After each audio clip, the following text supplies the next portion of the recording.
পরিবারের সদস্যদের নিয়ে ঈদের কেনাকাটা করতে বেরিয়ে আর বাড়ি ফেরা হলো না শ্রমিক দল নেতার। মার্কেটের ভেতরে মা ও মেয়ের সামনেই গুলি করে ও কুপিয়ে হত্যা করা হলো মাসুম বিল্লাহকে। এক নিমেষেই ঈদের আনন্দ রূপ নিল বিষাদে।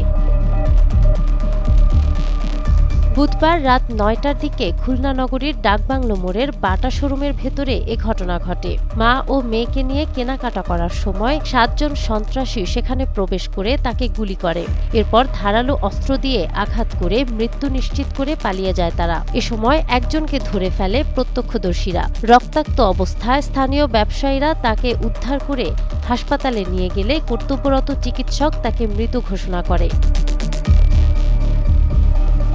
নিহত মাসুম বিল্লাহ খুলনা রূপসা উপজেলার মোটর শ্রমিক ইউনিয়নের সাবেক সভাপতি এবং উপজেলা শ্রমিক দলের সাবেক আহ্বায়ক ছিলেন। মাসুম গত সরকারের সময় বন্দুকযুদ্ধে নিহত নৈহাটি ইউনিয়নের সাবেক চেয়ারম্যান মোস্তফা ওরফে মিনা কামালের ছোট ভাই। রূপসা উপজেলার বাগমারায় তার বাড়ি।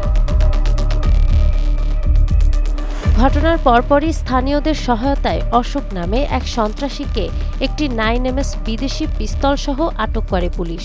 খুলনা মেট্রোপলিটন পুলিশের উপকমিশনার তাজুল ইসলাম জানান, আটককৃত ব্যক্তি বি কোম্পানি নামক একটি সন্ত্রাসী গ্রুপের সদস্য এবং সে তার সহযোগীদের নাম প্রকাশ করেছে। তাদের ধরতে অভিযান চালাচ্ছে আইনশৃঙ্খলা রক্ষাকারী বাহিনী। তবে এই হত্যাকাণ্ডের ঘটনায় এলাকায় বিরাজ করছে থমথমে পরিস্থিতি।